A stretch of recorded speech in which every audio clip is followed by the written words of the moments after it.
महाराष्ट्रातील सर्व विद्यार्थ्यांचा सीएसटी लॉन्चपॅडच्या यूट्यूब चॅनलमध्ये पुन्हा एकदा मी तुमचं मनापासून स्वागत करतो। आजचं हे आपलं सेशन कशासाठी आहे तर आपल्याला नवीन अपडेट दिलेला आहे।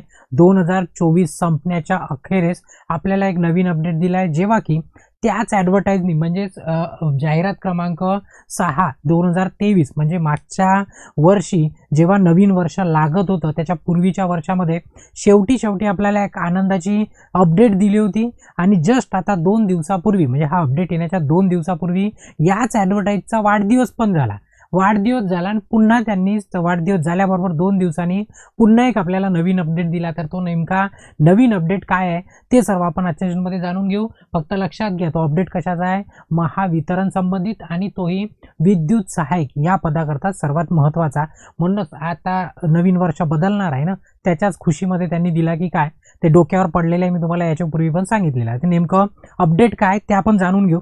बघा, जाहिरात क्रमांक आता जे मी तुम्हाला सांगितलं ते ऑलरेडी काय झालं आहे की 2023 मध्ये आपल्याला ॲडव्हर्टाइज दिली, ॲडव्हर्टाइज नंबर 6।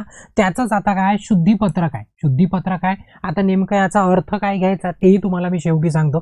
फक्त पहिले नेमकं याच्यामध्ये काय दिलेलं आहे ते सांगतो। बघा, इथे दिलं आहे की विद्युत सहाय्यकची जाहिरात निघालेली होती। जाहिरात निघालेली होती कधी, 29/12/2023 म्हणजे आता जो सेशन अपलोड होता 31 डिसेंबर आहे, म्हणजे याच्याच 2 दिवस अगोदर वाढदिवस होता, या ॲडव्हर्टाइजचा वाढदिवस होता, साजरा पण केला असणार तुम्ही, ठीक आहे। तर आता त्यांनी पुन्हा नवीन अपडेट दिला। तर मग त्यांनी सांगितलं की 29/12/2023 आम्ही ॲडव्हर्टाइज काढली होती। हो, मागच्या वर्षी खूप मोठं काम केलं त्यांनी। आणि मग पुन्हा काय केलं, पुन्हा ते फॉर्म भरत 16 ऑगस्ट म्हणजे 15 ऑगस्ट झेंडा फडकून गेला 2024चा, तोपर्यंत फॉर्मच भरत ठेवलाय, ठीक आहे। मग फॉर्म भरून झालं, काही म्हणणं नाहीये। आता मी परीक्षेची वाट बघत आहोत, तरी आता काय नवीन घडलं ते बघू आपण, ठीक आहे। आता त्याच्यामध्ये काय झालं होतं, ॲक्च्युली हे मूर्खपण आहे, हा मूर्खपण आहे। आता त्यांना मूर्ख म्हणणं म्हणजे मी मूर्ख आहे, पण ते मूर्खच पण आहे। कसा मूर्ख आहे ते तुम्हाला सांगतो मी। तिथे तुम्हाला जाहिरात क्रमांकामध्ये अनुक्रमांक 3 मध्ये कमाल वयोमर्यादा किती असणार हे दिलेलं आहे। आता तुम्हाला माहित आहे की तुमच्याच डिपार्टमेंटमध्ये, तुमच्या म्हणजे तुमच्या नाही यांच्या, ठीक आहे, महावितरणच्याच डिपार्टमेंटमध्ये काम करणारे कंत्राटी जे विद्यार्थी म्हणा किंवा कंत्राटी कर्मचारी आहे, त्यांचे बऱ्याच वर्षापासून 10 वर्षापासून ते कॉन्ट्रॅक्ट बेसिसवर आहे, त्यांना चान्स द्यायला हवा होता, तेव्हाच द्यायला पाहिजे होता। आता झोपले होते की काय, तर मला म्हणजे मोठा प्रश्न पडतो। आता बोलायला खूप सारं असतं, पण आता तेवढं बोलू शकत नाही आपण, ठीक आहे। पहिले महत्त्वाचे तर आता त्यांना जाग आला, आता जागाला आणि पुन्हा कधी कोणता जाग येईल यांचा काही नेम नाही बघा। तर मग त्यांनी काय केलं आहे की मग महावितरण कंपनीमध्ये कंत्राटदारांमार्फत कार्यरत म्हणजे जे कॉन्ट्रॅक्ट बेसिसवरती कॉन्ट्रॅक्टरच्या अंडरमध्ये काम करताय तसे किंवा त्याला म्हणू आपण काम केलेल्या बाह्यस्त्रोत कंत्राटी म्हणजे जे कामगार आहे त्यांच्या कमाल वयोमर्यादेमध्ये वाढ करण्याचा निर्णय घेतला। म्हणजे त्यांना बघा एक निर्णय घ्यायला किती दिवस लागले, 8वा महिना जवळपास, आता 6 महिने पकडून टाकू आपण, म्हणजे 4 ते 6 महिने बघितलं तर पूर्ण अख्खा वर्ष ते विचारच करत राहिले। जेव्हा त्यांनी डिसेंबरला ॲड काढली तर ऑगस्टपर्यंत 8 महिने होते, तेव्हा झोपले होते का? आत्ता त्यांनी काय केलं की वयोमर्यादा वाढवून दिली, म्हणजे आत्ता त्यांना जागली, आत्ता त्यांना लक्षात आलं की आमच्या डिपार्टमेंटमध्ये विद्यार्थी आहे बा किंवा त्यांचे वय मर्यादित होऊन गेले आहे बा, त्यांनी फॉर्म भरू नाही शकले, तर त्यांच्याकरता आत्ता वयोमर्यादा वाढवून दिली। आता काय म्हणायचं आता देव जाणे, ठीक आहे। चला, देण्यात आली आहे त्यानुसार जाहिरातीमध्ये अनुक्रमांक 3 मध्ये खालीलप्रमाणे समाविष्ट करण्यात येत आहे, असो, ठीक आहे। आता महत्त्वाचा मुद्दा काय म्हणताय की महावितरण कंपनीमध्ये कंत्राटदारांमार्फत कार्यरत काम करणाऱ्या कामगारांकरता कमाल वयोमर्यादा सरसकट 43 वर्षापर्यंत शिथिलक्षम करण्यात आलेली आहे किंवा राहील बा, एवढं वाढवलं।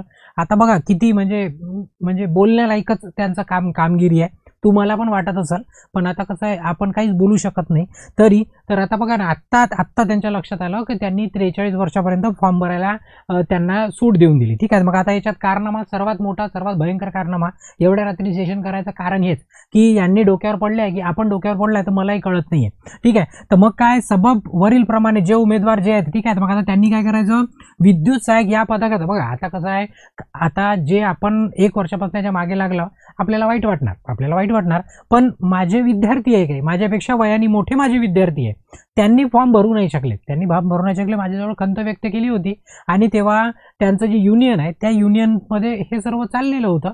त्यांनी मला सांगितलं होतं की नाही सर, आमचं वय वाढवून नवीन फॉर्म सुरू करणार आहे, पण मला नाही वाटलं की एवढं खतरनाक काम करतील ते, की 1 वर्षानंतर त्यांना जाग येईल की नाही यांना आता फॉर्म भरू द्यायचं ना. आता काय केलं त्यांनी, नवीन वेबसाईटवरती त्यांना काय करायचं आहे आता, ठीक आहे ते जे माझे विद्यार्थी वगैरे आहे जे काही असणार त्यांच्यासाठी खुशीची गोष्ट आहे, पण जे 1 वर्षापासून वाट पाहत आहे त्यांच्यासाठी डोकंच पिटायचं काम आहे, बरोबर आहे.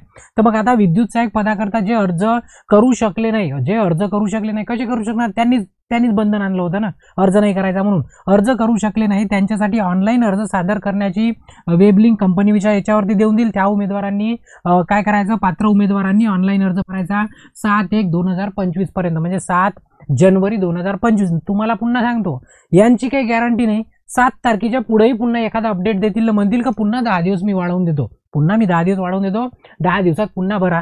काही यांचं सांगता येत नाही, यांचं काही सांगता येत नाही, काय करतील काही खरं नाही यांचं, ठीक आहे.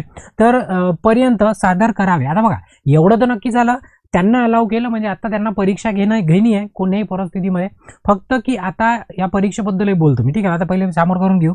मग इथं लिहिलं आहे की अर्ज सादर करण्याकरता जे काही तुम्हाला मुदत दिली आहे त्या मुदत देण्यात येणार नाही, म्हणजे याच्यानंतर तुमची मुदत देण्यात येणार नाही असं कधी म्हणे माहिती आहे का, मागच्या वर्षी म्हणे, कधी म्हणे मागच्या वर्षी 2023 मध्ये म्हणे की आम्ही आता मुदत देणार नाही, आणि असं करत करत 1 वर्ष झालं तरी मुदतच चालू आहे फॉर्म भरण्याकरता, ठीक आहे. तर हा अपडेट होता कशाचा होता, 31/12 म्हणजे वर्ष संपत आहे ना तेव्हा ते पार्टी देतात ना, तशातली आपल्याला पार्टी दिली आहे, म्हणजे नवीन वर्ष तुम्ही नवीन पद्धतीने सुरू करावा, ठीक आहे, काय हरकत नाही, ठीक आहे. मग आता जर म्हणजे तुम्ही वेबसाईटवरती बघितलं तर वेबसाईटवरती हे सर्व अपडेट आलेलं आहे, याच्यावरती क्लिक केलं, लिंक पण दिलेली आहे, लिंकवरती क्लिक केला तर ॲक्च्युली हे 1 तारखेपासून चालू होणार आहे, तर अजून 1 तारीख याच्यामध्ये ॲड झालेली नाही.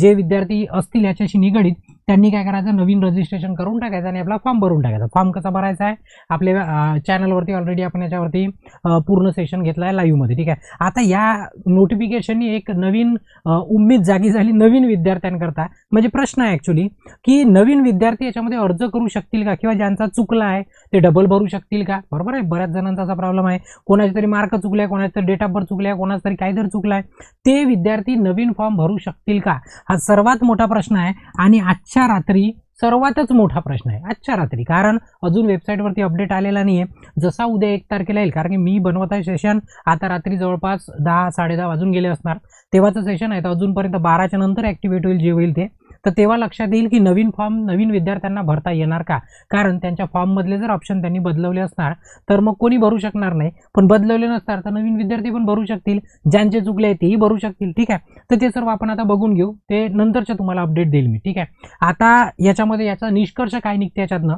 निष्कर्ष हे निघते की 2 परीक्षा आपल्याकडे विद्युत सहाय्यक पदाच्या, विद्युत सहाय्यक आता अपडेट होता आपला वितरणचा, आणि एक आहे पुन्हा महापारेषणची, ठीक आहे. तर आता माझं एक ॲनालिसिस किंवा माझा एक अभ्यास म्हणू किंवा माझी एक माहिती, तुमची महापारेषणची जी भरती आहे, महापारेषण विद्युत सहाय्यकचा जो पेपर आहे तो आता होणार, म्हणजे तुम्हाला आता जानेवारीमध्ये अपडेट मिळणार आणि पहिले परीक्षा पारेषणची होईल. माझी इच्छाच होती ॲक्च्युली की पारेषणचीच व्हायला पाहिजे, कारण की वायरमॅनवाले विद्यार्थी डिस्ट्रीब्युशनमध्ये आहे, त्याच्यामुळं म्हणजे जे काही इलेक्ट्रिशियन विद्यार्थी निघतील आणि विचारा वायरमॅनवाल्या पण विद्यार्थ्यांना त्याचा लाभ होईल, कारण की उलटं झालं तर वायरमॅनवाल्या विद्यार्थ्यांचं खास नुकसान होणार त्याच्याकरता. तर आता काही हरकत नाही, आता एवढं तर नक्की झालं की वितरणची परीक्षा विद्युत सहाय्यकची नंतर होणार आहे आणि पारेषणची परीक्षा काय होणार आहे, पूर्वी होणार. आता हे काही ऑफिशियली नाही, हे माझं मत आहे, आणि बस हा सर्वात महत्त्वाचा अपडेट होता. पुन्हा छोटंसं की जर तुम्ही आपल्या ॲपवरती असणार आणि कोणती टेस्ट किंवा कोणी नवीन विद्यार्थी असणार तर आपल्या ॲपवरती, ॲप कोणती आपली CSTL लॉन्चपॅड ॲप डाउनलोड करायची, सर्व काही टेस्ट वगैरे सर्व काही मटेरियल त्याच्यावरती नवीन वर्षाकरता 21% डिस्काउंट चाललेला आहे, ऑफ चाललेला आहे. जर तुम्ही लाभार्थी असाल तर याचा लाभ नक्की घेऊ शकता, ठीक आहे. सर्वांनाच नवीन वर्षाच्या हार्दिक शुभेच्छा आत्ताच ॲडव्हान्समध्ये देऊन देतो 31 डिसेंबरला. पुन्हा उद्या तुम्हाला नवीन पद्धतीने नवीन अपडेट देऊन देईल, ठीक आहे. तर इथे या सेशनला काय करतो मी, थांबवतो आणि ब्रेक घेतो बाकीचं, याच्यानंतर आपण कंटिन्यू करतो. ब्रेक घेतो. धन्यवाद.